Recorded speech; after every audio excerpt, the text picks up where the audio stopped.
함께 하실 말씀은 요한계시록 14장 1절에서 5절입니다. 요한계시록 14장 1절에서 5절입니다. 또 내가 보니 보라 어린 양이 시온산에 섰고 그와 함께 14만 4천이 서 있는데 그들의 이마에는 어린 양의 이름과 그 아버지의 이름을 쓴 것이 있더라. 내가 하늘에서 나는 소리를 들으니 많은 물소리와 같고 큰 우레소리와도 같은데 내가 들은 소리는 거문고 타는 자들이 그 금은고를 타는 것 같더라. 그들이 보좌 앞과 내 생물과 장로들 앞에서 새 노래를 부르니 땅에서 속량함을 받은 14만 4천 밖에는 능히 이 노래를 배울 자가 없더라. 이 사람들은 여자와 더불어 더럽히지 아니하고 순결한 자라. 어린 양이 어디로 인도하든지 따라가는 자며 사람 가운데에서 속량함을 받아 처음 익은 열매로 하나님과 어린 양에게 속한 자들이니 그 입에 거짓말이 없고 흠이 없는 자들이라. 우리 지난 시간에 우리는 666에 대해서 알아보았습니다. 666은 짐승이 주는 표인데요. 한마디로 말하면 짐승이 주는 말, 거짓 선지자들이 주는 비진리라고 했습니다. 그것을 이마와 손에 표를 준다는 것은 우리 생각과 행동 모든 것에 영향을 미친다는 것이죠. 그래서 성경을 왜곡해서 이렇게 거짓 교리, 전통, 유전을 만들어 준 그 표, 그것을 666이라고 하는 것입니다. 근데 오늘 본문은 이 짐승의 표를 받지 않는 14만 4천이 등장을 합니다. 그래서 이 14만 4천의 이 이마에는 지금 어린 양의 이름과 그 아버지의 이름이 쓰여져 있다고 합니다. 그러니까 어린 양의 이름 하면 이제 말씀이잖아요. 어린 양의 말씀과 아버지의 말씀이 기록되어 있다고 이렇게 되어 있습니다. 그러니까 짐승이 주는 비진리의 말과 전혀 상반되는 진리의 말씀을 지금 가지고 있다라고 14장 1절에는 이렇게 얘기하고 있습니다. 14만 4천은 우리가 계시록 7장에서 이미 다루었죠. 그렇지만 다시 한번 간략하게 우리가 생각을 해 본다면 이 14만 4천은 어디에서 나왔어요? 뭐 내생물도 그렇고 24장로도 그렇고 다 같이 우리 뭐라고 하죠? 이스라엘의 그 진영에서 다 나오는 거라고 그랬잖아요. 가운데 이렇게 성전이 있고 여기 이렇게 안에 레위 족속들이 이렇게 다 감쌌죠. 찍혔어요. 이렇게 레위 지파들이 이렇게 동서남북으로 이렇게 지키고 있고 그 외곽으로는 또 12지파들이 동서남북 네 방향으로 이렇게 있습니다. 그래서 각 그 지파마다 그 깃발이 있다 그랬죠. 그 깃발이 이제 동물 문양으로 나와 있는데 이게 내생물로 나타나 있고요. 그래서 안에 12, 바깥에 12 해서 24장로가 되고요. 또 그 24장로의 대표가 내생물이 되고요. 다 같은 얘기예요. 그리고 이 12 곱하기 12 해갖고 144가 나오잖아요. 그리고 그 144에서 또 1000 하면 14만 4천 이렇게 나오는 거죠. 12는 여러분이 잘 알다시피 성경에서는 늘 야곱의 아들들, 이스라엘 하나님의 아들들을 상징을 하고 1000이라는 것은 하나님 숫자죠. 하나님. 그래서 알레프가 1000인데요. 이게 알레프가 1도 되고 1000도 됩니다. 그래서 히브리어에서는 알레프부터 타브까지 이렇게 나오는데 타브가 400인데요. 그 사이에 1부터 1000, 그러니까 알레프 1부터 시작해서 1000으로 끝나는데 알레프 1000 하면 알레프를 상징합니다. 그래서 14만 4천은 하나님의 아들들을 표현을 하는 거라고 우리가 계시록 7장에 다뤘습니다. 여러분이 더 자세하게 알고 싶으면 계시록 7장을 참고해 주시면 되겠습니다. 근데 우리가 그럼에도 불구하고 여기 이제 14만 4천이 단순한 숫자가 아니라는 것은 요한계시록 21장 5절에서 보면요. 이 요한계시록 21장은 뭘 얘기하냐면 지금 거룩한 성 새 예루살렘 성이 하나님께로부터 하늘에서 내려오는 거라고 이렇게 되어 있거든요. 근데 이게 신부가 남편을 단장하는 것 같더라 이렇게 얘기를 하고 있습니다. 새 예루살렘은 다른 것이 아니라 신랑을 맞이하는 신부로 표현을 하고 있는데요. 그 교회의 모습이에요. 새로운 교회. 바로 성전이 된 새로운 성전을 얘기하는 건데요. 각각 한 사람을 지금 얘기를 하는 거예요. 그 문맥에서 지금 15절을 보면 이렇게 돼 있어요. 내게 말하는 자가 그 성과 그 문들과 그 성곽을 측량하려고 갈대자를 가졌더라. 그 성은 네모가 반듯하여 길이가 너비가 같은지라. 그 갈대자로 그 성을 측량하니 12,000 스타디언이요 길이와 넓이와 높이가 같더라. 그 성곽을 측량함에 144 규빗이라. 사람의 측량고 천세 측량이라. 자, 이게 신부라고 표현을 했어요. 근데 여러분 상상을 해보세요. 신부가 이렇게 사각으로 생긴 신부가 있어요? 뭐 하긴 제 얼굴은 사각이긴 한데요. 그 말고 아예 그냥 입방체로 사각이면 이게 사람이냐고요. 그죠? 그리고 또 크기가 얼마나요? 12,000 스타디언이면 이게 말이 안 되잖아요. 이게 그러니까 성경을 그렇게 앞뒤 조금 보면 이 건물로 생각하는 사람들은 좀 이상한 거죠. 그 위에 분명히 신부라고 나와 있단 말이에요. 그래서 그 상태를 얘기하는 거지. 그 사람 자체 모양을 하면 이상한 괴기체가 되죠. 그래서 14만 4천을 자꾸 사람의 숫자라고 보는 거는 우리 계시록 7장에 보면 각 지파마다 12,000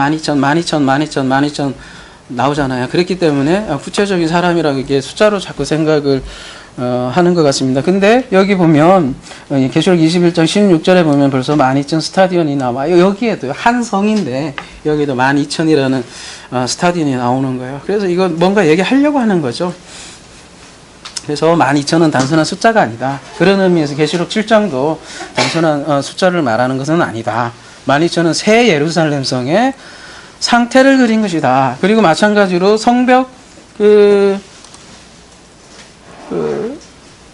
성곽을 측량하니까 144 규빗이라고 하잖아요. 이것도 마찬가지로 새 예루살렘 신부를 얘기하는 거니까요. 따라서 144도 숫자가 아니고요. 거기에다가 1000을 곱한 거거든요. 1000은 뭐 여러분 잘 알다시피 하나님의 숫자라고 했는데 하나님 다스리는 기간이 1000년 왕국이라고 하잖아요. 근데 하나님 다스리는 하나님의 나라 그 자체가 1000년 왕국인데 이 1000년은 뭐에 비해서 길어요? 우리가 계시록에서 계속 봤던 것처럼 42개월보다 훨씬 길잖아요.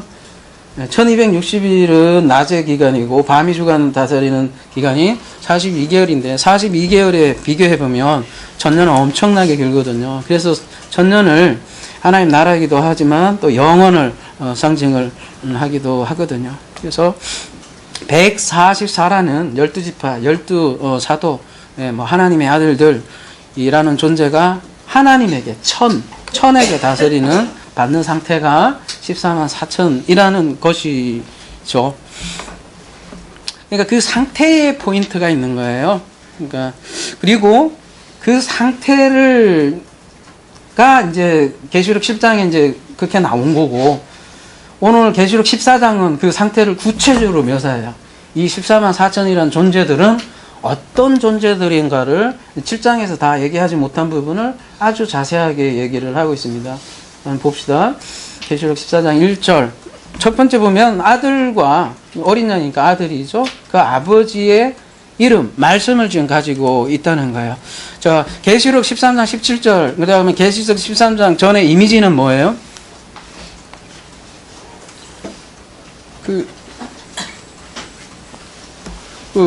그들이 가지고 있는 건 일단 짐승의 표잖아요. 짐승의 말씀이잖아요. 근데 여기는,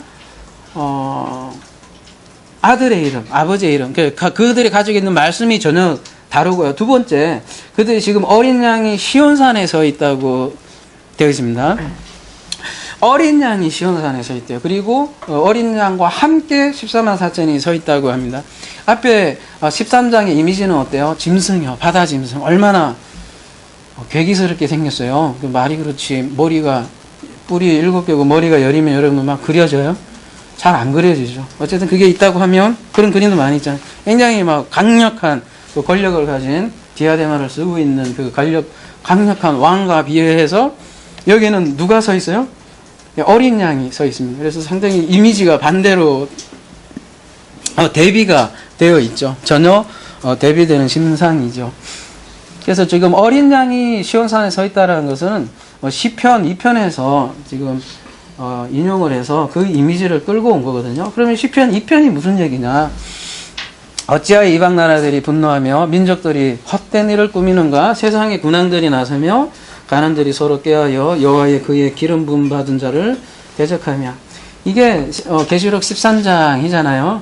세상에 군왕들이 나서며 가난들이 서로 깨어여 여호와와 그의 기름 부은 자를 대적하며. 이게 계시록 13장하고 그 전쟁하려고 모래 위에 서 있는 자들이라면 이죠. 우리가 그들의 맨 것을 끊고 그의 결박을 벗어 버리지 않는도다.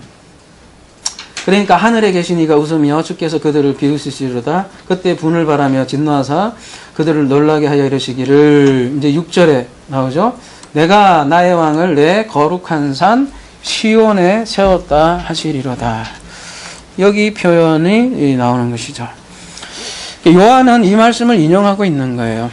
바다 짐승과 땅 짐승이 그리스도를 대적하고 있죠. 그런데 나의 왕을 내 거룩한 산 시온에 세웠다. 시온에 세웠다라는 말은 무슨 뜻일까요? 이 시온이라는 산성은 최초에 그 사무엘하 5장 7절에 의하면요, 다윗이 이 시온성을 뺏어요. 그러면서 다윗이 쉽게 얘기해서 정치적으로는 권력이 확고해져요. 이 다윗성을 뺏어고 종교적으로도 확고히 시온산 때문에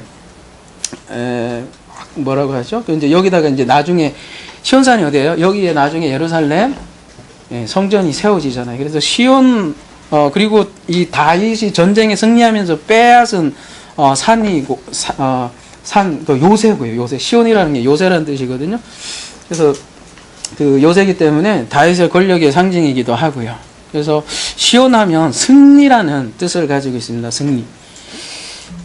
그래서 신약에도 보면 시온이라는 단어가 나오면 이건 4622번인데요.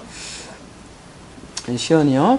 7번 정도 나와 있는데 전부 다 어떤 승리한다는 개념으로 대부분 등장해요. 예를 들면 방식은 이제 하나님 나라 방식으로 조금 다르지만요. 세상 방식과 한번 보면 마태복음 21장 5절에 의하면 나귀 타고 오시는 메시아를 그리고 있고요. 요한복음 12장 15절은 뭐라고 되어 있어요? 여기도 시온에 따라 두려워 말라 보라 너희 왕이 나귀 새끼를 타고 오는데 이렇게 표현하고 있고요. 로마서 9장 33절도 믿는 자는 부끄러움을 당치 아니하다 할 때 같이 시온하고 얘기하거든요. 그러니까 부끄러움 당하지 않는 것. 로마서 11장 26절도 마찬가지로 온 이스라엘의 구원을 얻으리라 했을 때 그러면서 구원자가 시온에서 오사 이렇게 할 때 최종적으로 어떤 승리하는 그런 개념으로 사용할 때 이걸 썼다는 거예요. 그래서 오늘 본문에도 보면 그래서 시온산에 이렇게 있다는 거죠. 그러니까 승리한다는 거예요. 승리. 시온이라는 개념은 하나님의 아들이 승리한다는 개념 쓸 때 시온이라는 단어를 주로 쓰고 있고요. 그럼 무슨 얘기예요? 앞에 바다짐승과 땅짐승, 바다짐승이 모래 위에 서 있고 전쟁을 하려고 하는데 지금 계시록 14장 1절에는 시온산에 서 있다는 것은 결국은 이게 이런 편대를 이루고 있다는 것은 이 전쟁을 이해함이기도 하잖아요. 근데 결국은 누가 이기냐? 그리스도의 군사들이 이긴다. 마치 다윗이 골리앗을 이긴 것처럼 이긴다는 것을 14장 1절에는 강력하게 시사한다는 거죠. 근데 어떻게 이기느냐? 세상에서 말하는 그러한 방법으로 이기지는 않는다는 거죠. 14장 2절로 넘어가겠습니다. 내가 하늘에서 나는 소리를 들으니 많은 물소리 같고 큰 내성도 같은데 내게 들리는 소리는 검은고 타는 자들의 그 검은고 타는 것과 같더라. 여기서 많은 물소리라는 표현들이 우리가 많이 나오잖아요. 성경에서 보면.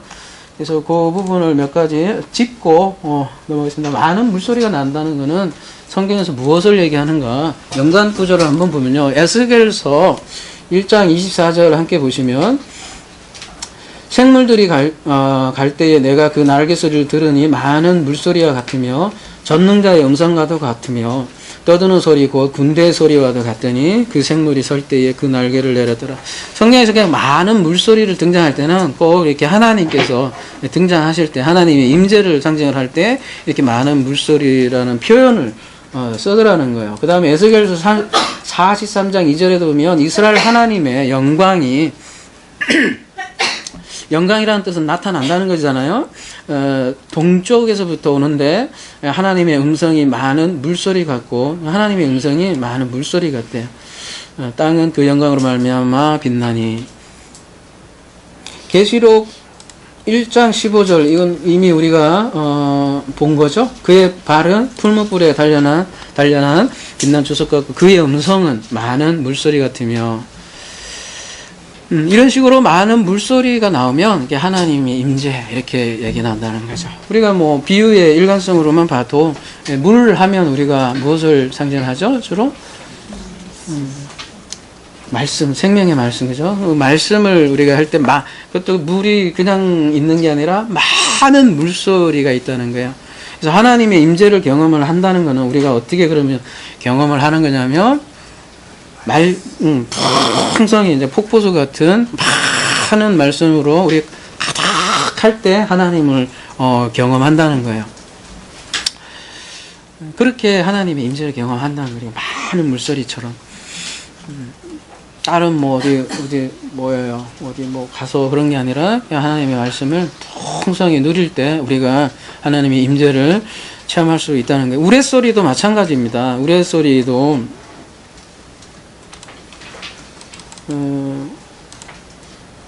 브론테인데요. 여기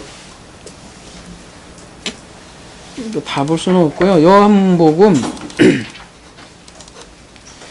12장 29절 가보면 글씨가 작나요? 곁에 서서 들은 무리가 우레가 들었다고도 하며 또 어떤 이들은 천사가 저에게 말했다 하는 이런 얘기가 나오는데요. 요 말씀 전에 뭐라고 얘기 나왔냐면 뭐예요?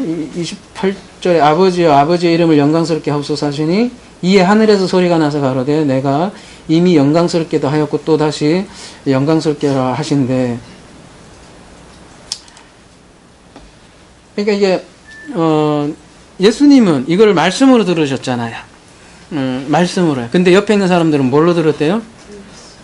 그냥 천둥으로 들은 거예요. 다른 거예요. 사람 따라서. 그러니까 보이는 표적으로 듣는 사람이 있고 실제의 말씀으로 듣는다는 게 있는 거죠. 지금 예수님은 지금 하나님의 그 말씀으로 그대로 듣잖아요. 내가 너를 영광스럽게 했도다. 근데 여기 있던 사람들은 다르게 듣더라는 거예요. 이게 우레소리인데 계시록 4장 5절에도 가보면 여기 뭐예요? 보좌로부터 번개와 음성과 내성이 나고 보좌 앞에 7 등불 켠 것이 있으니 이는 하나님의 7영이라. 이것도 계시록 벌써 했죠? 이때 내성 우레소리 번개소리가 하나님의 임재와 관련이 있다는 것이죠. 계시록 6장 1절도 마찬가지고요. 계시록 8장 5절도 마찬가지고요. 천사가 향로를 가지고 단 위에 불을 담아다가 땅에 쏟으며 내성과 음성과 번개와 지진이더라. 여러분 우리가 이러한 배경 뭐라고 하죠? 지식이 없다면 뭘로 보여요? 우리가 옛날에 그 뭐 세대주의적인 문자주의적으로 이거를 보게 되면 어떻게 돼요? 이 계시록 8장 5절을 읽게 되면 불이 위에서 땅에다가 막 쏟아지고 거기서 내성이 일어나고 번개 나고 지진 나고 하니까 어떻게 돼요? 막 심판으로 보이잖아요. 심판으로 보이고 막 망했다, 막 땅이 갈라진다 이렇게 보이잖아요. 근데 전혀 반대예요. 이게 하나님의 임재를 상징하는 단어라고요. 출애굽기에 그 나오는 용어하고도 똑같고요. 계시록 10장 3절도 마찬가지고요. 이렇게 되게 많아요. 전부 다 이게 우레가 된다는 거는 전부 다 아까 많은 물소리와 마찬가지로 하나님의 임재를 상징을 한다는 거예요. 근데 지금 오늘은 이 14만 4천의 이 사람들의 특징을 보는 거예요. 특징을. 이 사람들은 많은 물소리를 듣고 또 우레소리를 듣는다는 거야. 그 다음에 오늘 본문으로 넘어갈게요. 계시록 14장 2절에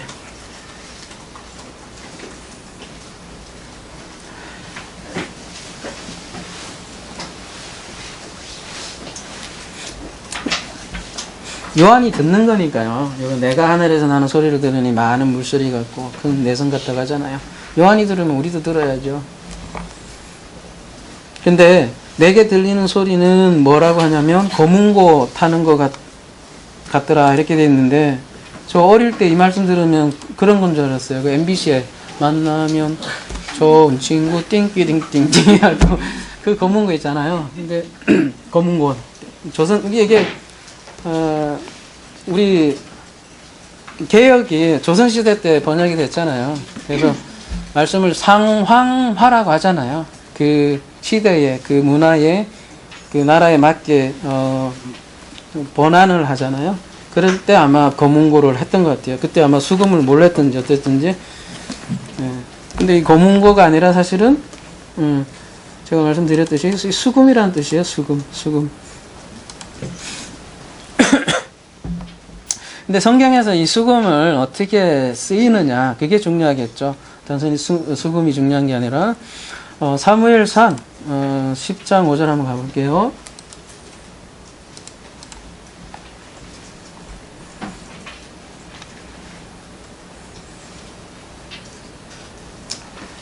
앞에 거는 좀 생략하고요. 선지자의 무리가 산당에서부터 비파와 소고와 저와 수금을 앞세우고 예언하며 내려오는 것을 만날 것이요. 예전에는 이렇게 선지자들이 수금으로 예언을 하는구나 이렇게 알 수 있을 거고요. 그럼 예언하는 게 무엇일까? 시편에서 그걸 좀 더 설명을 해주는 것 같아요. 시편에서 49편 4절 한번 가볼게요. 내 입은 지혜를 말하겠고 내 마음은 명철을 묵상하리로다. 그 다음 나오는데요. 내가 비유에 내 귀를 기울이고 수금으로 나의 오묘한 말을 풀리로다. 이렇게 두 개를 이렇게 대꾸로 본다면요. 내가 비유에 귀를 기울이고요.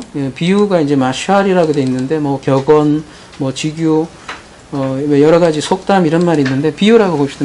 비유라면 내가 비유를 기울인대요.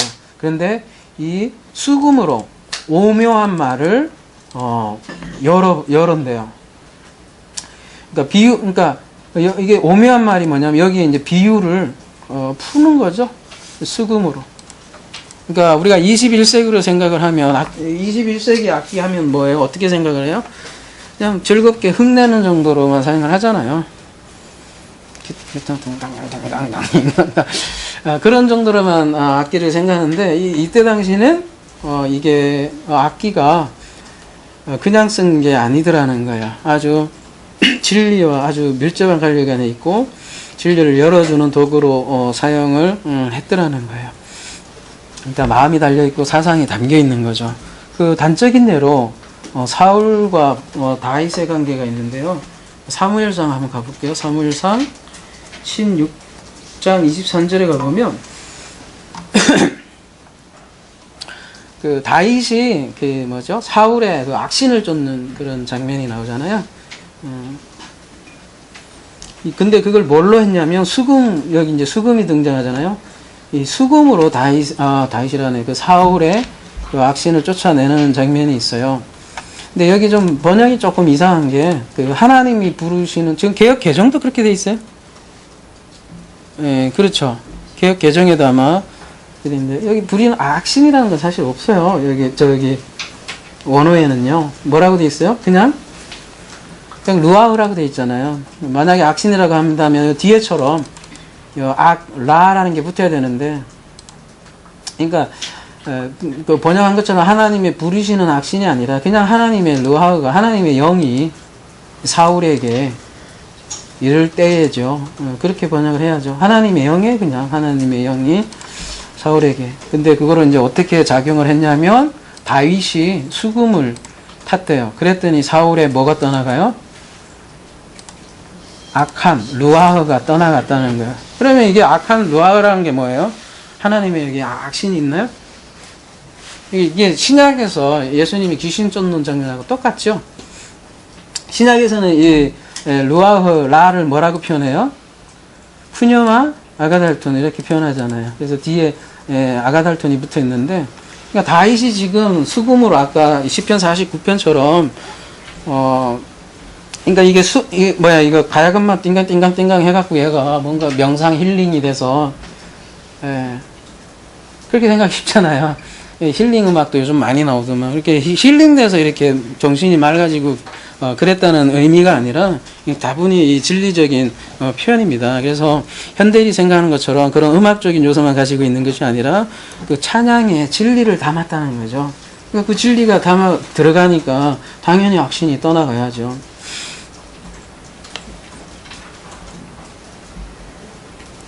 그게 다윗이 부른 새 노래입니다. 새 노래. 그래서 요한계시록 14장 3절에 보면은 이 14만 사처들은 3절에는 뭐라고 표현했냐면 그들이 보좌 앞과 내생물과 장로들 앞에서 새 노래를 부르니 땅에서 속량함을 받은 14만 4천 밖에는 능히 이 노래를 배울 자가 없느니라. 여기도 내생물 장로들 다 나오는데 다 함께 있는 거예요. 다 함께 있어서 이 사람들이 새 노래를 부른다는 거예요. 요즘 나온 또 신곡, UCCM 이런 게 새 노래가 아니라 이미 다윗이 부른 그 노래가 새 노래인 거죠. 복음이요. 복음이 새 노래지 새로 나왔다고 새 노래는 아니죠. 고린도 후서 5장 17절 보면 이런 존재들이 부르는 노래 그런즉 누구든지 그리스도 안에 있으면 새로운 피조물이라 이전 것은 지나갔으니 보라 새 것이 되었도다.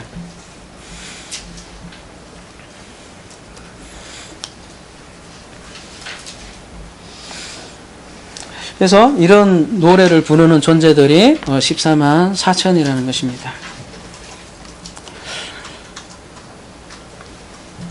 24장로 다시 돌아갈게요. 24장로는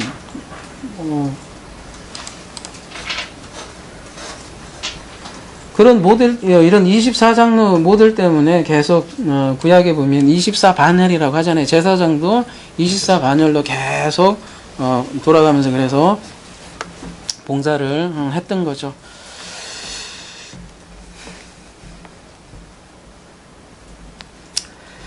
근데 이 14만 4천의 노래는 땅에서 속량받은 자들만이 이해할 수 있다 이렇게 되어 있네요. 우리가 그러니까 말도 이해할 수 있는 말이 있고 이해하지 못하는 말이 있다는 거예요. 우리 사람이 똑같은 말을 하는데도 예를 들면 고린도 후서 12장 4절에 그렇게 보면 될 것 같습니다.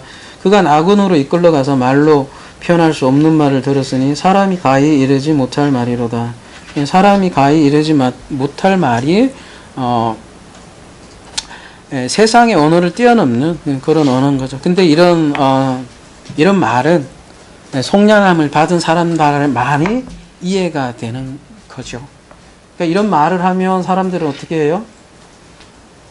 미쳤다고 하거나 제정신이냐 별소리를 다 하겠죠. 다른 거예요. 세상 언어와 이 셋째 하늘의 언어는 전혀 다른 거죠. 성경에서 말하는 진짜 방언은 그거죠. 하나님의 큰 비밀을 담은 말. 그래서 사도행전에 보면 방언 이후에 해석 뒤에 보면 하나님이 큰 일에서 얘기를 하잖아요.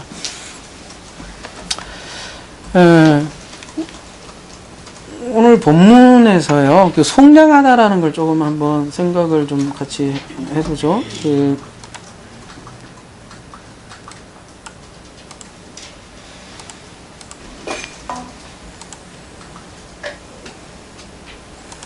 구속함이라고 돼 있는데, 뭐라고 돼 있어요? 시장에 가다. 왜 이게 시장에 가다라고 돼 있을까요? 사다, 구속하다 이렇게 돼 있는데, 원래는 시장에 가다라는 뜻이라네요. 요게 58번에서 유래했잖아요. 이게 그 유명한 아고라예요. 어디 회사 선전하기도 그렇지만 다음 아고라 이렇게 했을 때 아고라가 모으다 이런 광장 뜻이잖아요. 그리스의 도시국가에 이렇게 한 중앙에 있는 광장이더라고요. 그래서 요거 보다가 제가 영화를 좀 봤어요. 아고라라는 영화를. 여러분도 보셨나요?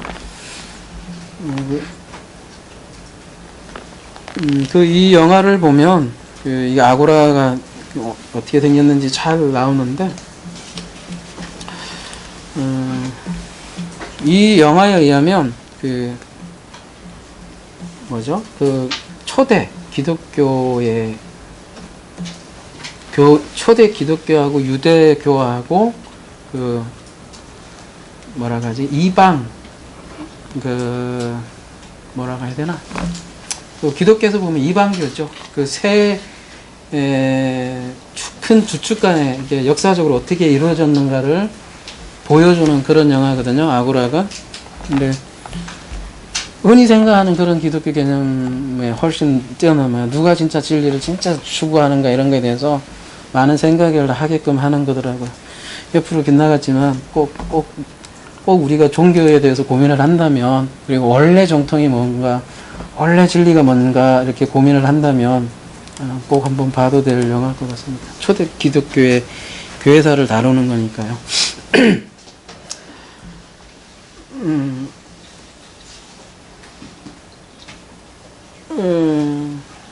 아고라 때문에 제가 얘기한 건데요. 그래서 왜 시장에 가느냐? 그러니까 시장에 가다라고 아까 구속하면 되어 있잖아요. 시장에서 가서 뭘 사는 거죠. 이게 구속하는 것이. 근데 뭘 샀을까요? 시장에 가서? 예전에는 노예를 이렇게 샀는 모양이에요. 그래서 이게 구속한다 이런 게 아주 노예를 사는 전문 용어죠. 구속하다. 우리가 말을 그렇게 예수님이 우리를 구속해 주셨다, 속량해 주셨다 이렇게 얘기하잖아요.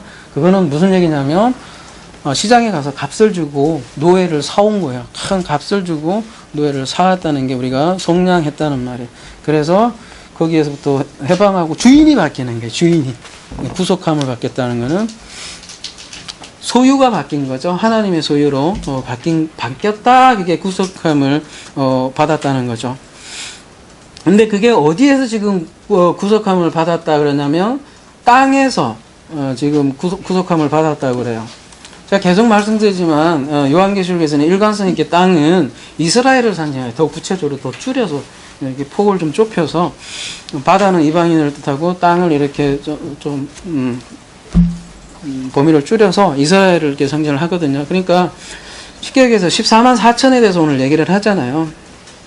각각 특징이 있겠죠. 근데 땅에서 구속을 했다는 거는 이스라엘에서 구속한 사람을 1차적으로 얘기를 하는 거예요. 이스라엘에서.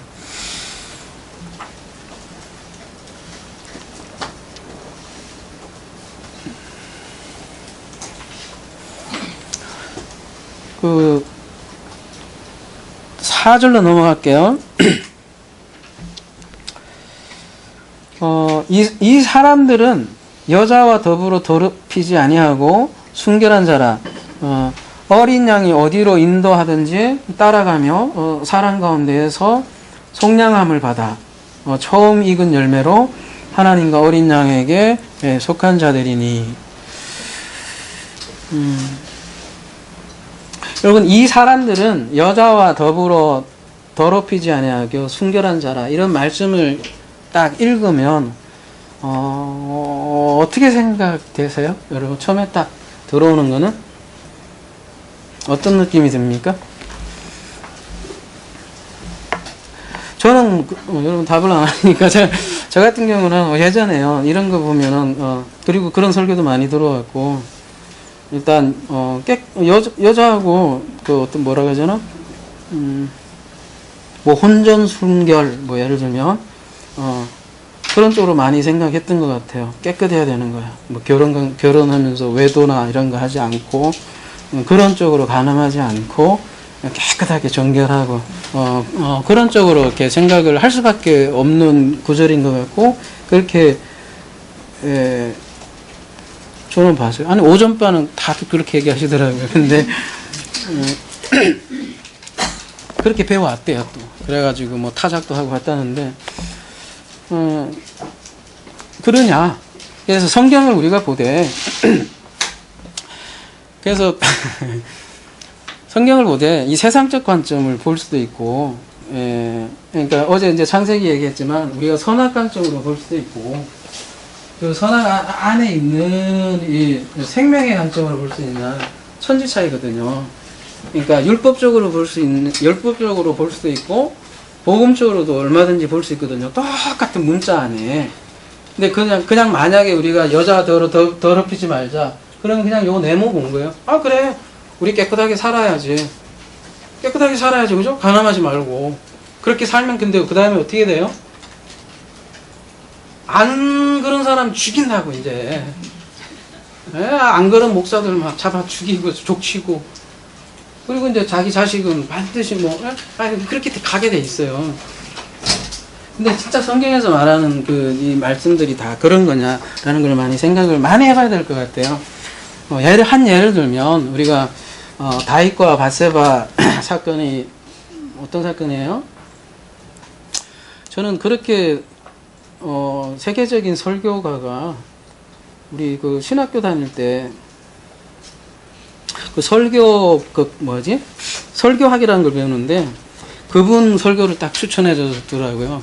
지금 이름은 기억 안 나는데 보니까 밧세바 사건 어떻게 해석했냐면 중년의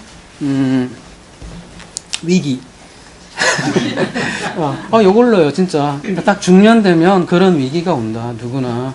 그래서 그거를 잘 벗어나게 하는 지혜가 여기 담겨 있다, 이렇게 해서. 정말, 근데 그럴듯해요.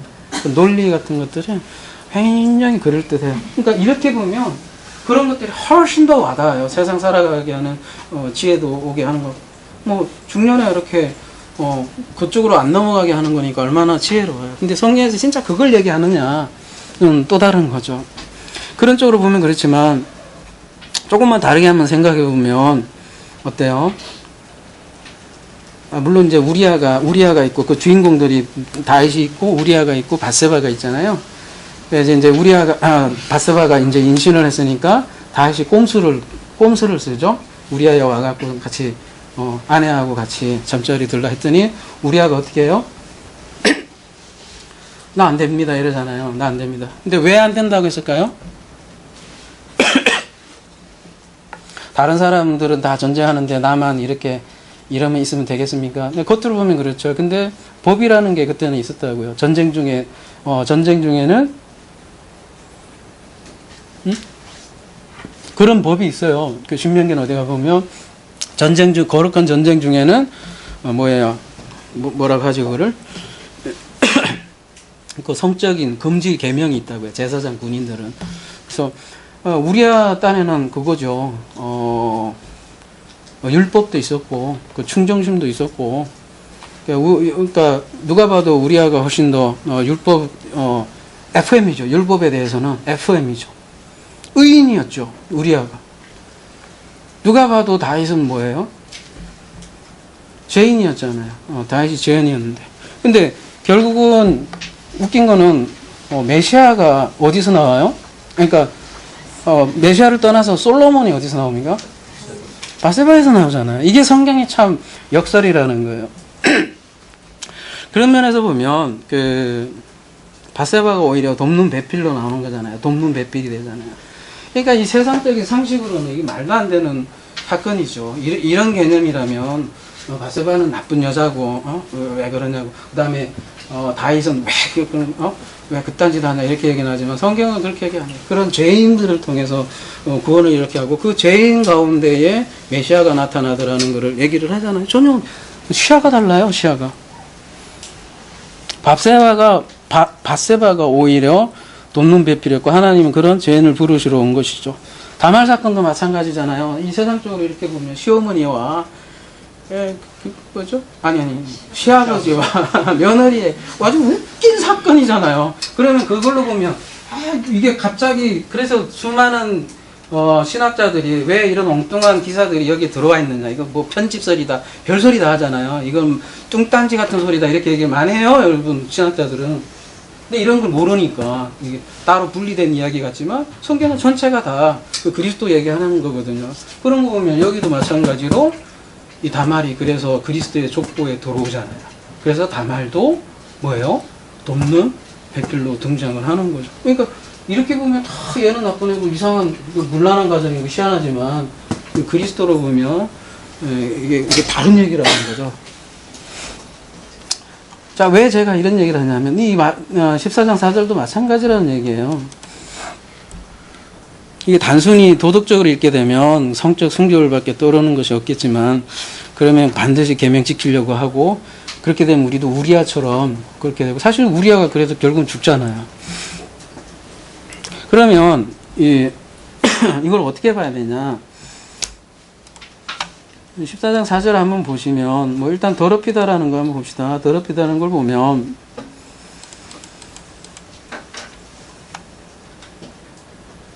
3189번에서 유래했다고 했는데요. 멜라스라고 되어 있는데요. 이 검은이라고 되어 있는데, 여러분 계시록 6장 5절에 나온대요. 계시록 6장 5절에 혹시 기억나십니까? 그 검은 말 나오는 장면이 있거든요. 검은 말 나오고, 검은 말이 우리가 이제 기근을 상징한다고 했잖아요. 근데 그때 계시록 6장에 가볼게요. 해하지 말라고 하는 게 하나 있었어요. 뭐가 있었죠? 감람류와 포도주는 해치지 말라 이런 말씀했잖아요. 그래서 이 검은 거와 이 감람류와 포도주는 이제 반대되는데 저희들이 그때 어떻게 다뤘죠? 검은 거는 옛 질서, 뭐 구약, 옛 언약, 율법, 성전, 모세 이런 것들이라고 한다면 그게 금주로 가는 모습이라고 한다면 포도주하고 감람류는 새 질서, 새 언약, 그리스도 이런 걸로는 보호를 받을 거다라는 그런 내용이 있잖아요. 그래서 검은 거가 밤을 상징하기도 하고 옛질서를 상징을 한다는 것이죠. 그래서 그런 맥락으로 봤을 때 오늘 본문도 그에 연장을 해서 이게 더럽힌다는 게 단순히 그 육체적인 더럽힘을 넘어서 이것도 복음과 관련된 거고요. 진리와 관련된 거고 종교적 의미에서 더럽히라는 거예요. 단순히 여자와 잠자리를 한다는 뜻이 아니라 그래서 쉽게 얘기하면 이때 여자는 음녀라고 보시면 될 것 같아요. 음녀, 이 귀내, 이때 여자는 더불어 쉽게 얘기하자면. 그래서 우리가 성경에 나오는 여자를 볼 때 이렇게 생각하면 조금 쉬울 것 같아요. 하나의 여자가 나오면 이게 음녀일 수도 있고 돕는 배필일 수도 있다. 이런 맥락으로 좀 보면 조금 더 접근하는 데도 쉬울 것 같아요. 여자도 여러 가지 종류가 있더라고요. 보니까. 알을 낳아주는 여자가 있고 음녀로서 여자 역할을 하는 여자도 있더라는 거예요. 근데 딱 하나의 여자만 우리가 생각을 자꾸 하니까 그 물리적인 생물학적인 여자만 자꾸 생각하니까 그런 의미에서 우리가 마태복음 5장 28절 보면 이제 조금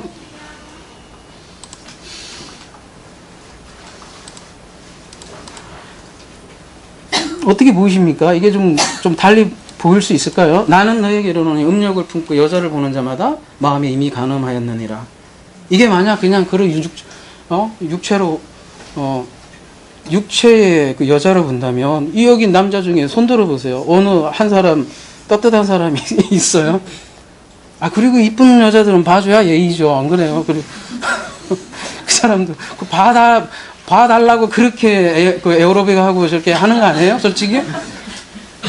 봐줘야 예의지. 그리고 하나님도 이쁘게 만들어 놓으셨잖아요. 그래 놓고 보면 다 간음했다고 하면 도대체 어디 이런 이율배반도 없잖아요.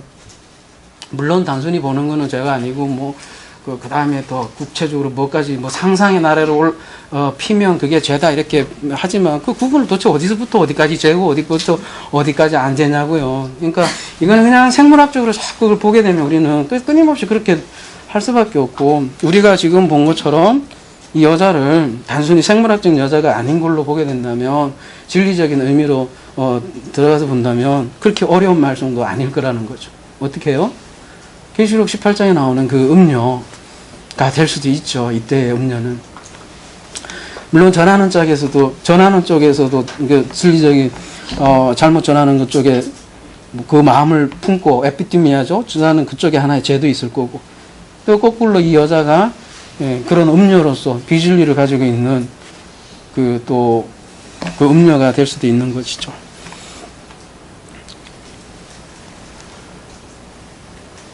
되시죠?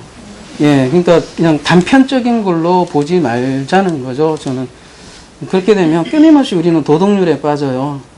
세상 가치관하고 똑같아져 버린다고요.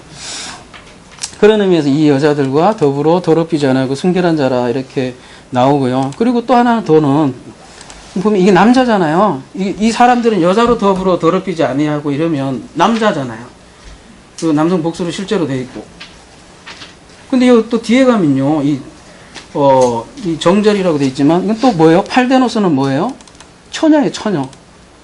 그러니까 남자인데 처녀. 그러니까 여자와 더불어지 아니한 처녀다 이렇게 얘기한단 말이에요. 누가? 이 남자들이. 희한하죠. 이게 성 전체성이 없어지네. 그러니까 생물학적인 그런 얘기를 하는 건 아니라는 게 이런 단어로 봐도 뉘앙스로 봐도 안 맞는다는 거죠. 단순히 성적으로 순결하는 말이 아니라 그 음료와 더럽히지 않는다고. 이거 음료란 성경에서 말하는 음료라는 거는 그러니까 섞이지 않는다고. 비질리와 섞이지 않고. 근데 대부분 이런 본문을 놓고 뭐 가늠하지 말라, 뭐 변하지만 그거는 얘기 안 해도 다 알아요. 응? 그 얘기 안 해도 다 알잖아요. 뭐 초등학생이에요. 그리고 진짜 그래서 이게 여자로 더불어 더럽히지 않는다는 말은 그 다음에 또 나와요. 그래서 뭐라고 나와요? 이게 순결 개념이에요. 어린 양이 어디로 인도하든지 따라가는 자며. 이게 이제 정절을 더 이제 구체적으로 설명해 주는 거예요. 이게 진짜 순종이에요. 순종. 순종이 뭔지 우리 한번 생각해 보자고요. 어린 양이 어디로 가든지 따라간대요. 따라간다는 의미가 진짜 순종이거든요. 순종이 뭐냐고.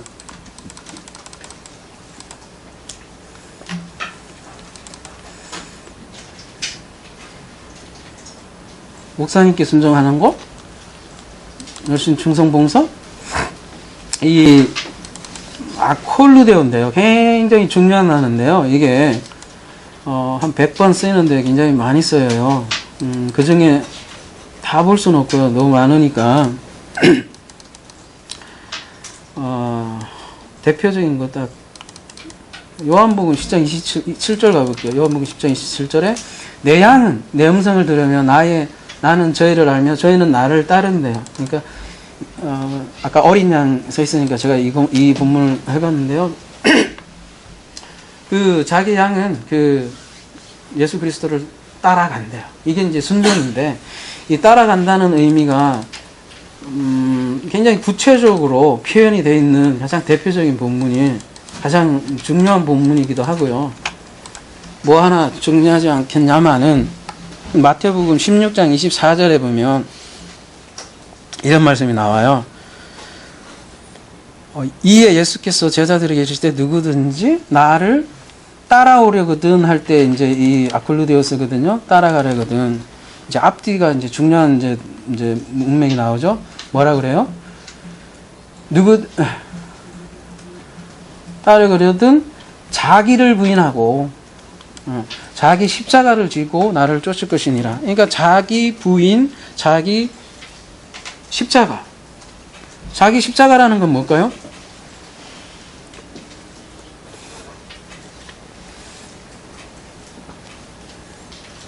나 십자가 졌어. 십자가 질 게 많아. 막 그러잖아요. 내 시어머니 내 십자가야. 막 그러잖아요. 뭐 아주 골치 아픈, 자녀 있으면, 저놈은 내 십자가 이러잖아요. 그게 십자가가 아니잖아요. 그죠? 십자가를 진다는 건 뭐예요? 성경에서 도대체? 죽음이잖아요. 죽음. 그 자기 부인, 자기 십자가는 자기 죽음이라는 건데, 근데 제가 하나 던지고 싶은 질문은, 사람은 이미 죽어 있는데? 성경의 많은 진술들을 보면 사람이 이미 죽어 있어요. 근데 뭘 또 죽어요? 예? 그러니까 한번 생각을 해보자고. 그러니까 성경에서는 이미 네크로스라고 얘기하는데, 그 십자가를 죽고 또 죽음을 얘기를 하거든요. 그래서 그 관계를 우리가 좀 생각을 해야 될 것 같아요. 자, 그래서 이 자기 부인은 기독교의 어쩌면 핵심이죠. 그리고 모든 보통 영성가라고들 많이 하더라고요. 그게 얼마나 그게 제대로 된 건지 잘 모르겠지만 스님들도 마찬가지고 뭐든 깨달았다는 사람은 갈라디아에서 2장 20절로 가더라고요. 이게 어디 기사에도 옛날에 나왔었어. 아니 이거 걸치지 않은 사람은 이 영성에 대해서 말을 하지 말라고 이런 얘기들이 있어요. 갈라디아 20장이. 그만큼 많이 쳐주는 그런 본문인데요. 한번 보자고요. 내가 그리스도와 함께 십자가에 못 박혔나니 그런즉 이제 내가 사는 것이 아니요 오직 내 안에 그리스도께서 사시는 것이라 이제 내가 육체 가운데 사는 것은 나를 사랑하사 나를 위하여 자신을 버리신 하나님의 아들을 믿는 믿음 안에서 사는 것이라. 예, 정말 굉장히 중요한 본문이잖아요. 중요한 본문인데 여러분 눈에는 이게 뭔가 이상한 게 안 보여요? 앞뒤가 뭔가 안 맞는다는 생각은 안 들어요? 뭐가 보이시나요?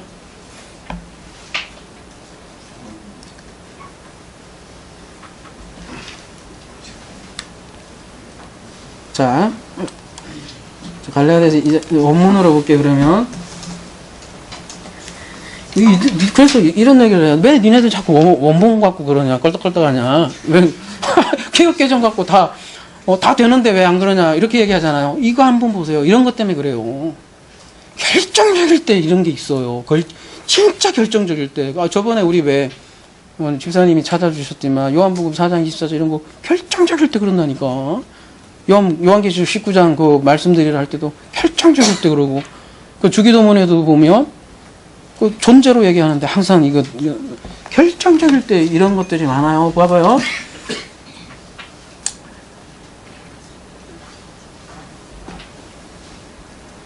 자, 앞에 건 그렇고, 이제 앞에 것도 다시 직역으로 한번 하고, 여기 잘 보세요. 피스티스, 자오, 호, 밑에 거 말고 위에 거만 할게요. 휘어스, 호, 데오스. 여러분 그냥 보세요. 보면 옆에 문법만 보세요. 그러면 소유격 이렇게 돼 있죠. 소유격이면 뭐를 수식을 해요? 이게 휘어스, 호, 데오스는 하나님의 아들이잖아요. 그러면 소유격이잖아요. 하품하시네. 중요한 말씀인데, 자, 문법만 얘기하면 하품하시. 자, 하나님의 아들이잖아요. 소유격이면 뭐 어떻게 번역을 해야 돼요? 아들의 되잖아요. 소유격이니까. 그리고 명사를 수식을 할까요? 수식할 거 아니에요. 그럼 명사가 뭐예요? 피스티스잖아요. 그러니까 이걸 어떻게 번역해야 돼요? 하나님의 아들의 믿음으로 산다. 믿음 안에서 산다. 이거잖아요. 그러니까요. 다시 우리 한글 개역개적 다시 보세요. 그래서. 그래야 말이 맞는단 말이에요. 자, 이 번역을 다시 그러면 하나하나 다시 한번 볼게요. 앞에 거. 왜 그럴 수밖에 없냐면 다시 봐보세요. 뭐 여기 뭐래요? 그리스도, 19절부터 가볼게요. 내가 율법으로 말미암아 율법을 향하여 죽었나니 이는 하나님을 향하여 살려야 합니다. 이렇게 됐는데 어제 우리 창세기 이제 선악과 같잖아요. 율법으로 말미암아서 내가 율법으로 말미암아 죽었대. 뭐 선악과로 인해서 죽었잖아요. 여기는 드네스코라는 단어 썼지만 선악으로 인해서 죽었다는 거예요. 근데 이것도 희한해요. 왜 또 하나님을 향하여 살려 함이라 이렇게 했는지 모르겠어. 상하여라는 건 느낌이 어때요? 이게 응? 내가 여기 있어. 이게 참 번역 하나가 여기 뉘앙스가 아주 천지차입니다. 이 사람이 이렇게 있고 향하여라는 건 하나님이 이렇게 있고 이거 아니에요 지금 번역이? 이게 내가 율법을 향해 죽었어. 그러면 내가 하나님을 향하여 살겠다 이거 아니에요. 떨어져 있어요 지금 번역 자체가요 하나님하고 완전 분리된 사람이 지금 번역하니까 이렇게 계속 나와요. 아니 역격이 언제부터 이렇게 번역을 했어요? 이거는 저렇게 하고 저거는 저렇게 하고 모르겠어요. 근데 역격은 어떻게 해야지 그냥 가장 평범한 거예요? 가장 평범한 건 안에잖아요. 자, 이거하고요 여기 안에 있는 거하고는 천지 차이지 않아요? 물론 이 안이라고 해서 우리가 이 안에 있는 것도 아니고 또 여기 바깥이도 아니고 안이도 아닌 그 안이에요. 여기에서는 이거 전혀 다르요. 19절도 그렇고 자, 이 20절은 더 해요. 보세요.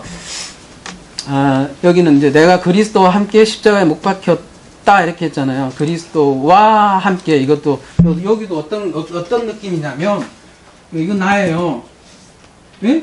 그 다음에 그리스도와 함께 이렇게 해갖고 둘이 제가 지금 그림까지 우리 둘이 이렇게 둘이 손잡고 확딱 죽었다 이런 느낌이 들잖아요. 이것도 지금 벌써 이렇게 벌써 분리된 느낌이에요. 근데 이 역격이라는 건요, 여러 가지로 번역을 할 수 있는데, 여러분, 수단도 될 수 있어요. 그런 가능성은 왜 생각을 못하는지 모르겠어요. 그리스도 안에서 십자가에 죽는 거하고 함께하고 또 다르고요. 또 이거를 아예 그리스도로 십자가에 못 박히는 개념이 될 수도 있다고요. 왜 그 가능성은 생각을 못할까요? 종교성 때문이죠. 그리스도로 함께 죽는다는 개념이 된다니까요. 역격이에요. 역격은 수단이 문법적으로 분명히 되어 있어요. 그거 아니더라도 그리스도 안에서 되는 거고 함께하고는 또 다르고요.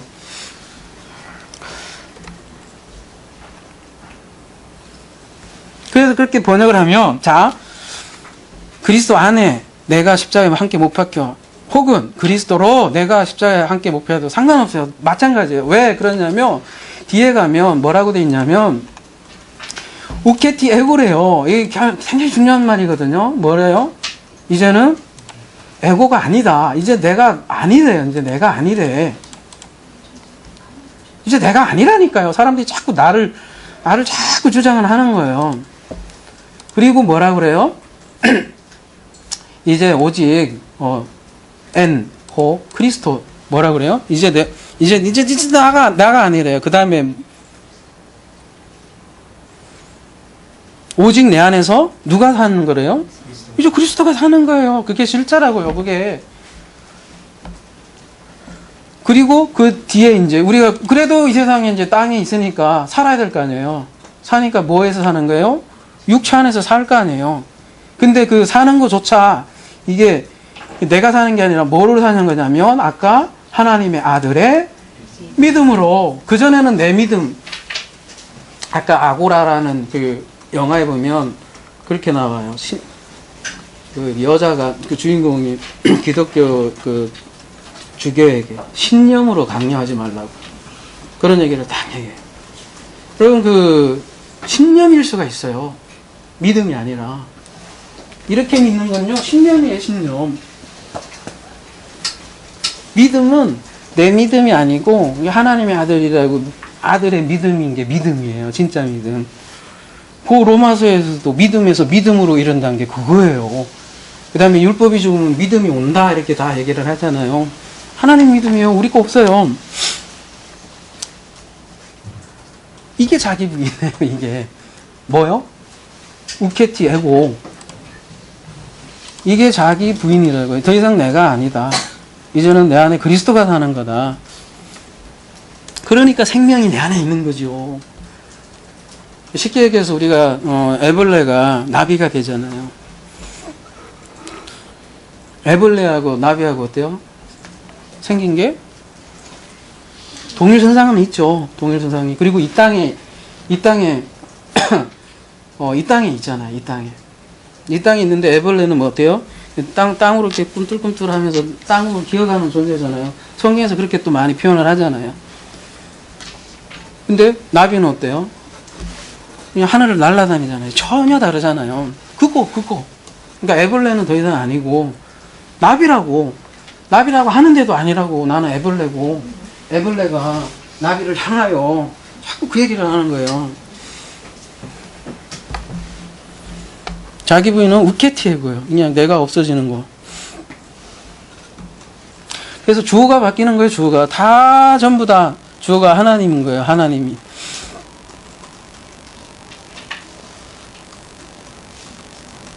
그래서 저번에도 말씀드렸지만 소유격조차도요.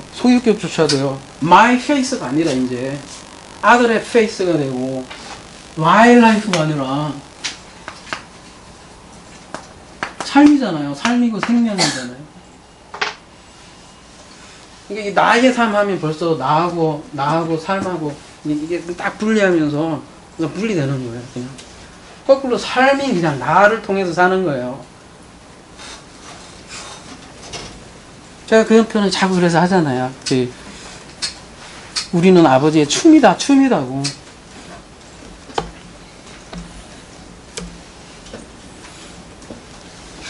우리가 밤에 자잖아요. 밤에 자면 누가 숨을 쉬어요 도대체? 그게 그냥 생물학적으로 우리가 산다고 야 우리 자율신경이 사는 거지 이렇게 얘기를 사실을 하지만 우리가 그냥 눈 감고 이렇게 있어도 다 생물학적으로 자연적으로 이렇게 해주잖아요. 그게 누가 쉬게 해주는 거냐는 거죠. 도대체 주인이 누구고 주가 누구냐는 거죠. 우리가 맨날 그리스도를 나의 머리로 하잖아요. 그게 도대체 무슨 뜻이냐고요. 없어요. 우리는 우케티 에고예요, 더 이상. 그렇게 돼야만 우리가 일어나는 일들에 대해서 저항을 하지 않아요. 저항. 그리고 판단이 안 되고 또 이게 집착이 안 돼요. 그냥 라이프 자체가 그냥 내 삶에 나니까 이게 내가 어떻게 계획하고 이런 게 아니라 지금 그냥 일어나는 일 자체가 그냥 하나의 그분의 춤인 거예요. 표현인 거예요. 이게 이렇다 저렇다 할 그게 해석이 필요가 없는 거예요. 그러니까 평안한 거예요. 평안한 거. 그러니까 특별히 뭐 미래에 대해서 내가 골치 아파 할 것도 없고 그냥 지금 있는 이 순간에 그냥 라이프가 라이프로 현존한다고요. I am that I am이 뭐예요?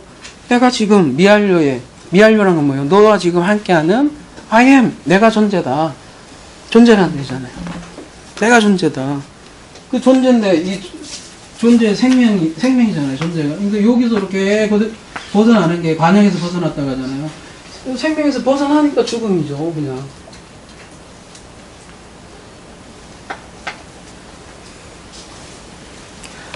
그게 자기 부인이고 아까 이제 오늘 본문으로 돌아가 보면 그걸 순종이라 그래요. 딴 게 아니라. 그런 사람들이 어린 양이 어디로 가든지 따라가잖아요. 따라간다는 의미가 뭐겠어요? 아까 얘기했던 무저항, 무판단, 무집착. 항상 감사한다는 게 그거 아니에요. 여러분, 무슨 수로 항상 감사할 수 있어요? 여러분, 무슨 수로 도대체 항상 기뻐할 수 있으시냐고. 무슨 수로 항상 항상 기도하실 수 있냐고요. 무슨 수로 항상 성령에 충만할 수 있냐고요. 답은 우리에게 있지 않아요. 그분이 기도하셔야만 가능한 거고요. 그분이 항상 기뻐할 수 있는 이유는 이거밖에 없어요. 그게 순종이에요. 어린 양이 어디로 인도하는지 따라가면. 이게 뭐 보이는 것으로 내가 막 교회 출석하고 그런 외적인 문제가 아니에요. 근본적인 존재의 문제고, 존재 인식의 문제고.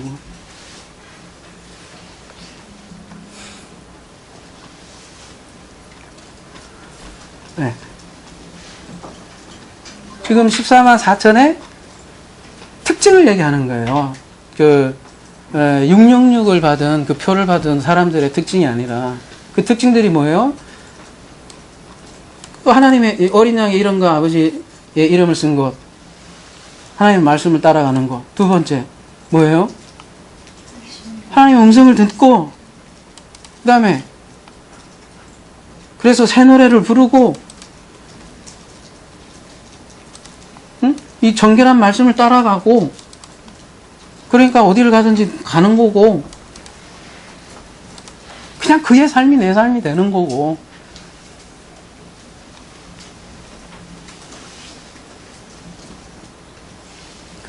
그 다음에 사랑 가운데서 속량을 받아 처음 익은 열매로 하나님과 어린 양에게 속한 자들이라 이렇게 하는데, 이 14만 4천은 속량을 받은 처음 익은 열매래요. 처음 익은 열매. 근데 이 처음 익은 열매 하면 우리가 보통은 이제 예수 그리스도에게 많이 적용을 하는데요. 고린도전서 15장 20절 이런 말씀 때문이에요. 그러나 이제 그리스도께서 죽은 자 가운데서 다시 살아나사 잠자는 자들의 첫 열매가 되셨도다. 23절에 그러나 각각 자기 차례대로 되리니 먼저는 첫 열매인 그리스도요. 다음에는 그가 강림할 때 그리스도에게 속한 자요. 이렇게 돼 있는데 우리 아들에게도 우리에게도 적용된다고요. 야고보서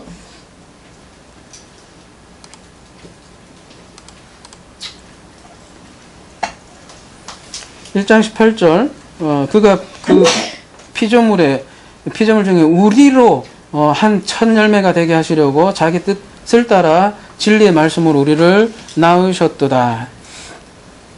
여러분, 그 우리 7장이에요. 7장에 보면 그 14만 4천과 셀 수 없는 무리를 구분했죠. 왜 구분했냐면, 뭐, 물론 이제 12만, 12,000, 12,000, 12,000, 12,000, 12,000 하면서 12지파가 있으면서 합친 게 14만 4천이잖아요. 근데 기억나세요? 14만 4천은 유대인을 상징을 하고 또 셀 수 없는 무리가 그 다음에 또 나와요. 그 이후에 장면을 전환을 하면서 셀 수 없는 무리가 나온다고요. 그래서 셀 수 없는 무리가 이방인을 상징한다고 했거든요. 이게 복음의 원리이기 때문에 그래요. 항상 로마서에서 보면 먼저는 유대인에게, 그 다음에 이방인에게. 이게 단순히 여러분 세대적으로 먼저 유대인이 다 구원받고 이방인이 나중에 받고 그게 아니라 뭐예요? 성경 원체가 다 그렇잖아요. 먼저는 이삭에게, 그 다음에 먼저 이스마엘에게, 그 다음에 뭐예요? 이스마엘 말고 누가 있지? 이삭. 네. 먼저는 야곱에게, 그 다음에 이스라엘에게, 먼저는 구약에게, 다음에는 신약에게, 먼저는 장자에게, 나중에는 차자에게. 이렇게 복음의 원리를 설명해 주기 위해서 이렇게 14만 4천과 셀 수 없는 무리를 했고요. 실제적으로 예수께서 오시고 유대인에게서 먼저 열매가 나왔죠. 그래서 3절에 땅에서 구속받은 자라 이렇게 표현을 하고 있죠. 교회의 첫 열매예요. 그야말로 말 그대로. 예수님께서 첫 열매고 그 첫 열매를 통해서 실질적으로 교회의 첫 열매를 얘기하는 게 14만 4천이고요. 5절이요. 14장 5절 넘어가겠습니다.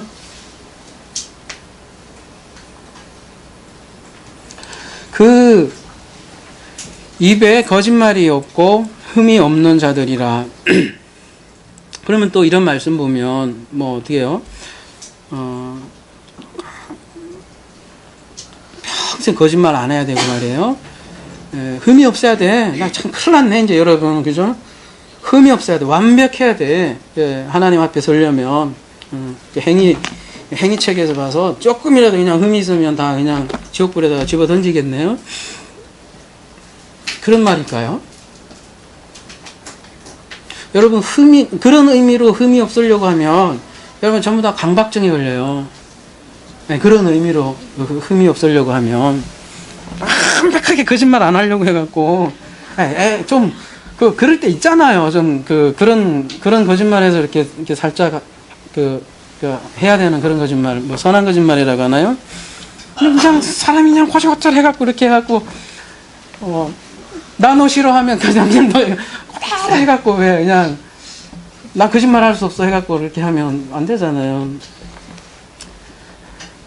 그러니까 여기서 거짓말이 없고 흠이 없다는 말도 마찬가지입니다. 이 점과 흠이 없다 하면 무엇이 떠오르냐면은 우리 어린 양이 떠오르죠. 앞에 이제 문장에 어린 양이 나왔고, 그래서 어린 양이신 예수 그리스도를 우리가 떠올릴 수 있을 것 같고요. 또 위에 문맥에서도 그들은 정결한 자요 어린 양에 속한 자들이라 이렇게 얘기를 했잖아요. 그래서 어린 양의 음성을 듣는 자들이죠. 근데 그들이 흠이 없대요. 왜요? 흠이 없는 이유가 뭐예요? 우리 이거 육신 때문에요? 아까도 말씀드렸듯이 내 믿음이 아닌 거야, 이게. 예수 그리스도의 믿음인 거예요. 이게 마이 라이프가 이제 아닌 거예요. 그냥 나는 마이 라이프가 없어지니까 흠이 없는 거죠. 내 껍데기 그게 완벽하다는 게 아니라 내가 가지고 있는 소유, 보석, 밭에 감춘 보석이 완벽하기 때문에 그게 흠이 없는 거예요. 우리가 성경이 전체가 66권은 있지만 한 권으로 그러니까 하나로 가잖아요. 하나로 달려가잖아요. 뭘로 달려가요? 심지어 요한계시록 안에서 우리가 막 열심히 잘못해서 풀다 보니까 망하지만 요한계시록도 뭐 아무리 달려봐야 어디로 가겠어요? 예수 그리스도 그 한 번 오라지 그 보석 하나로 달려간다는 거예요. 그게 우리에게 흠없는 우리의 보석이고 그걸 가지고 있으면 완벽한 거예요. 그걸 하나님께서는 그걸 가졌으니까 그래 너 의인이다 얘기해 주는 거죠. 우리가 그냥 겉 잘남으로 보면 뭐가 잘났어요. 그렇게 하나의 보석을 가지고 있는 거, 하나의 온리 그 하나, 그걸 가지고 있으면 정결을 잃지 않아요. 그러니까 정결을 잃는단 말은 뭐냐면 성경에서는 그걸 여러분이 안 가지고 계시면 여기가 좋다고 하면 여기로 쫓아가고 저기가 좋다고 하면 저기로 쫓아가고 예? 여기는 어린 양이 어디 인도하는 대로 따라가야 되는데 저기가 멋있어 보이면 저기로 쫓아가고 그게 정결을 잃는다는 거예요. 막 섞여. 저기 뭐 좀 그럴듯한 말씀이 있으면서 나중에 뭐가 뭔지 몰라. 딱 하나만 있어도 돼요, 여러분. 뭐 더 팔 것도 없어. 딱 하나만 있어도 그게 천지보다도 귀한 거라니까요. 여러분 키핑하세요. 계명을 지키라는 건 다른 게 아니라 테레오. 그 보석 같은 다이아몬드 하나 키핑하기도 어려워요, 여러분. 근데 자꾸 막 더 있어 보이는 거 해갖고 그 다이아몬드를 다 이상한 걸로 만드는 거죠. 성경에서 계명 지키라는 거, 그 계명 안에 있는 천지보다도 귀한, 우주보다도, 여러분 핵폭탄이 무서운 게 그거잖아요. 그게 핵폭탄이에요, 여러분. 예수 그리스도가. 그거 하나 키핑하세요. 자꾸 여기 뭐 할 거 없어요. 그 하나만 있으면 돼요, 여러분. 그 하나가 모든 거를 그 나무를 키워간다니까요. 그래서 모든 성경을 여러분 실제로 윤리도덕 이런 걸 보지 마시고 예수 그리스도로 보면 그 말씀이 실제로 우리에게 생명이 돼요. 생명이 된다는 것은 실제로 그 시각으로 살 수 있게 되어주는 힘이 돼요.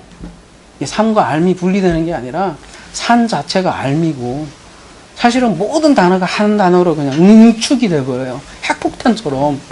그 키가 근데 예수 그리스도라는 그 너무 심플하지만 그 하나에 다 담겨 있다고. 그 모든 단어에 온갖 우주의 단어들이 다 핵폭탄처럼 담겨 있다는 거예요. 그래서 그걸 키핑하고 테레오하면 뭐라 그래요? 여기 말씀처럼 거짓말이 없고 할 수가 없어요, 거짓말을. 흠이 있을 수 없다 이렇게 얘기하는 거죠. 그리스도 자체가 왜요? 생명이요, 길이요, 진리이기 때문에 그런 거죠. 그래서 그 그리스도가 우리를 그의 믿음으로, 그 아들의 믿음으로, 우리의 믿음으로 하면 10년밖에 안 된다는 거예요. 그래서 그 아고라 영화처럼 10년이 되면 모든 사람들 죽여버려요. 거기 보면 기독교인들이 이방인들을 싹 죽여버려요. 그리고 인류의 유산의 거대한 그 도서관 어마어마하거든요. 그걸 불로 다 태워갖고 과학이 1000년이 태보해요. 그 당시에 이미 다 지구 우주과학을 다 벌써 개발을 했는데 그걸 다 태워갖고 중세의 암흑시대가 됐다고요. 신념이 되면 사람을 죽이게 돼 있어요. 그런데 그 신념이 아니라 그 아들의 믿음, 그 믿음으로 가면 우리는 생명으로 갈 수밖에 없어요. 진리를 추구할 수밖에 없고. 그렇게 우리는 그런 믿음을 가지고 있을 때 어디로 가든지 따라갈 수 있는 거예요. 그러면 그게 안식인 거예요. 어떤 상황과 상관없어요. 그러면 그거를 천국을 지금 산다고 그렇게 얘기하는 거고요. 이렇게 천국을 지금 누리는 저와 여러분이 되기를 기도합니다. 603